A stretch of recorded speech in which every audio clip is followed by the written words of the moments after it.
Después de haber hecho un repaso relativamente corto sobre cómo entendemos la nutrición de las plantas actualmente, vamos a tocar el tema de los elementos nutrientes, es decir, saber cuáles son los elementos que se consideran nutrientes esenciales para la vida vegetal. Y hablaremos entonces de criterios de esencialidad, los sistemas de clasificación existentes y algo con respecto a las deficiencias nutricionales. Bienvenidos.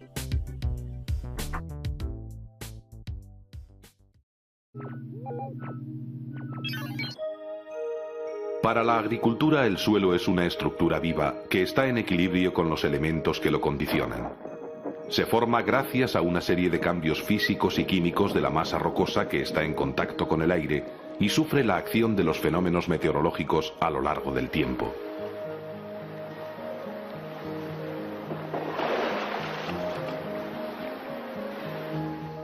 Pero el suelo también se forma y se modifica por la acción de los seres vivos que habitan en él. En un suelo fértil vive una enorme población de seres vivos de diferentes tamaños.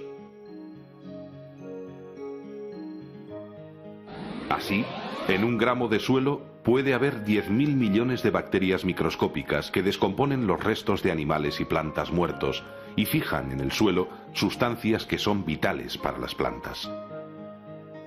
Los animales que viven en el suelo aportan excrementos y cadáveres, es decir, materia orgánica necesaria para las plantas y además ayudan a airear la tierra.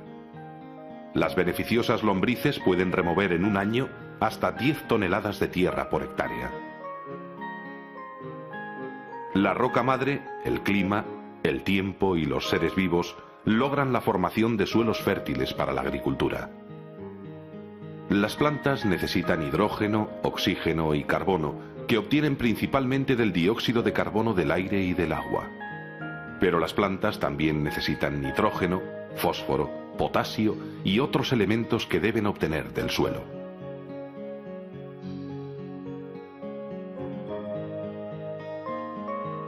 No todos los suelos son iguales, ni tienen la misma cantidad y proporción de estos elementos.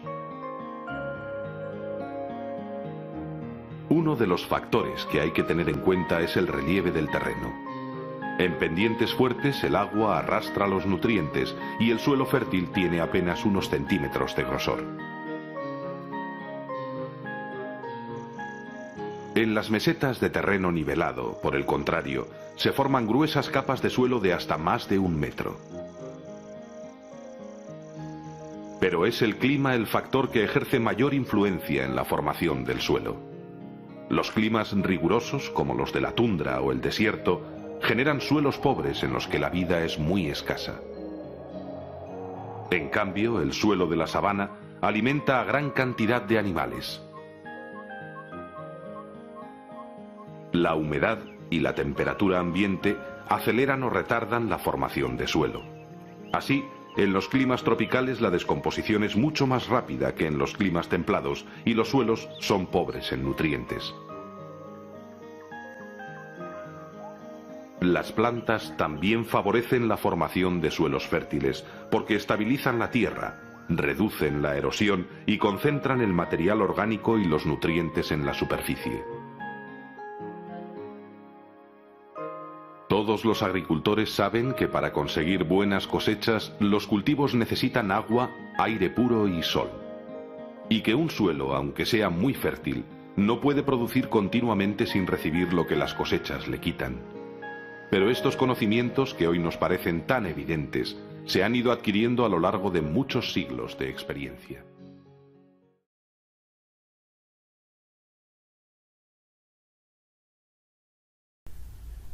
Cuando nosotros hablamos de nutrición vegetal, podemos estudiar diferentes aspectos de la nutrición.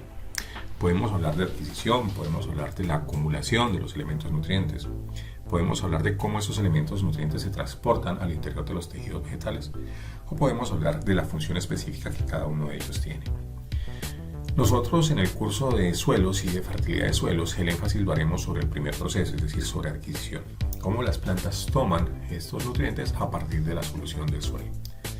Con este enfoque, que es una perspectiva netamente edáfica, pues he estudiado diferentes aspectos. cuál es la naturaleza y la dinámica, por ejemplo, del nitrógeno, del fósforo, del potasio en el suelo. ¿Cómo, conociendo esa dinámica, nosotros podemos hacer un manejo adecuado a través de los planes de fertilización y cómo podemos hacer que las plantas utilicen estos nutrientes de una forma mucho más eficiente? Eso ha llevado a que se generen diversos tipos de tecnologías, por ejemplo, la hidroponía. Estos estudios y estas aproximaciones han dejado claro que los nutrientes que las plantas toman los podemos clasificar en dos categorías: lo que se denominan los nutrientes esenciales y los elementos benéficos. Un punto supremamente importante y que ya lo había planteado von Liebig es que ni la presencia ni la concentración de un elemento en una planta es criterio de esencialidad. Las plantas tienen una capacidad limitada para la toma selectiva de aquellos elementos que son esenciales para su crecimiento. ¿Qué significa esto? Las plantas absorben cualquier elemento que esté soluble en la solución del suelo, pero ello no significa necesariamente que ese elemento en particular sea un elemento esencial requerido para el crecimiento y desarrollo de las plantas. Ya en 1939, dos fisiólogos vegetales de la Universidad de California, el Dr. Arnold y el Dr. Stout, publicaron básicamente 3 criterios que deben utilizarse para saber si un elemento nutriente es realmente esencial o no. El primero de los criterios es el siguiente: una planta dada no puede completar su ciclo de vida en ausencia del elemento. La función del elemento no puede ser reemplazada por cualquier otro. Y tercero, el elemento debe estar directamente involucrado en el metabolismo de la planta o debe ser requerido por un paso metabólico específico, tal como una reacción enzimática. Estos entonces, muchachos, son los 3 criterios de esencialidad que debe cumplir un elemento para que sea considerado, valga la redundancia, esencial en la nutrición vegetal.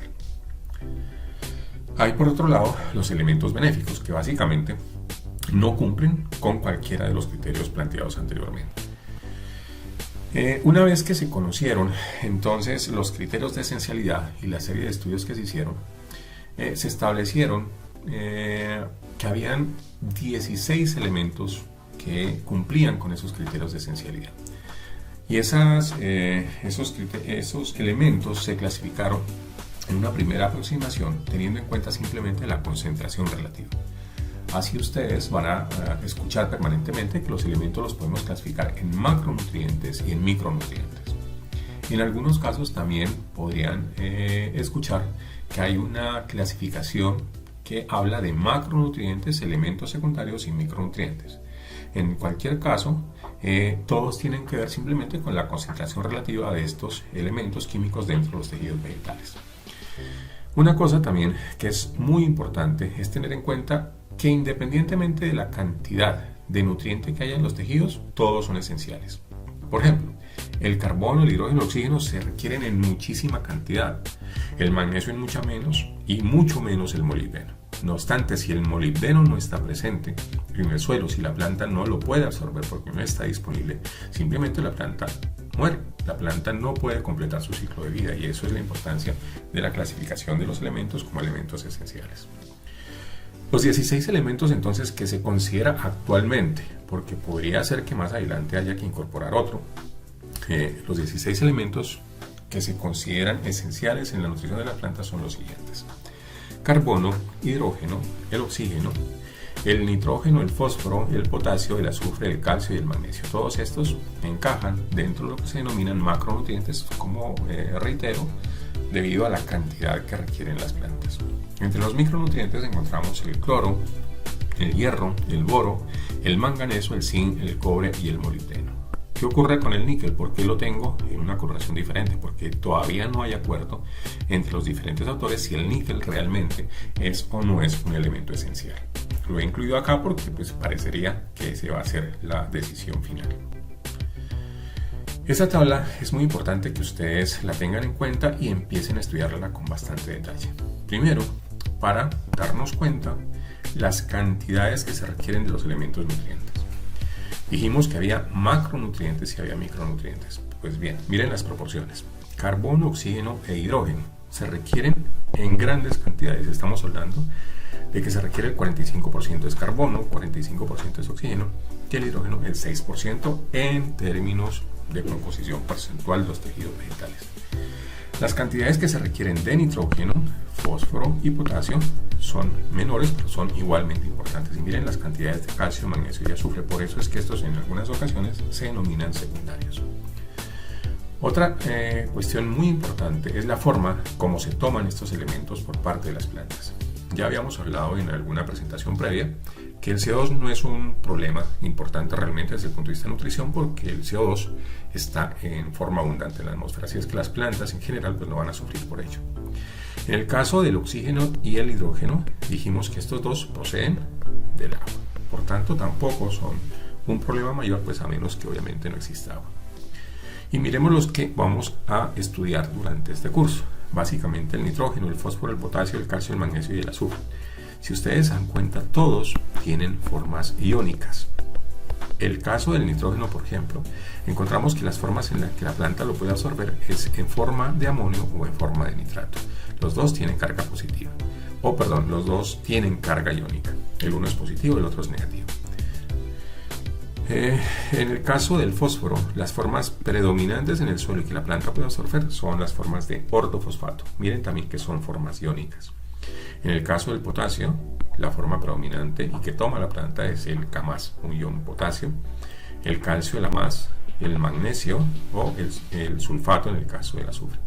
Miren la procedencia. En el caso del nitrógeno, en el caso del fósforo, pueden tomarse estos elementos a partir de la descomposición de la materia orgánica. No obstante, en el caso del potasio, calcio, magnesio, normalmente la fuente primaria de estos minerales son las rocas, son los minerales presentes en el suelo. Si nosotros observamos esta segunda diapositiva, encontramos que estos elementos corresponden a los micronutrientes, y de hecho por eso hablamos que nosotros estamos hablando aquí ya no de gramos, sino de miligramos por kilogramo, es decir, de partes por millón. Los contenidos de estos elementos son muchísimo menores cuando nosotros los comparamos a los demás elementos. Miramos también que la planta los toma en forma iónica. Hablamos de hierro en forma ferrosa o en forma férrica, hablamos del ion zinc, hablamos del ion manganeso, hablamos del ion cobre, del ácido bórico, que en este caso lo puede tomar de estas dos formas, hablamos del molibdato, hablamos del cloro o cloruro más bien, y hablamos del ion níquel.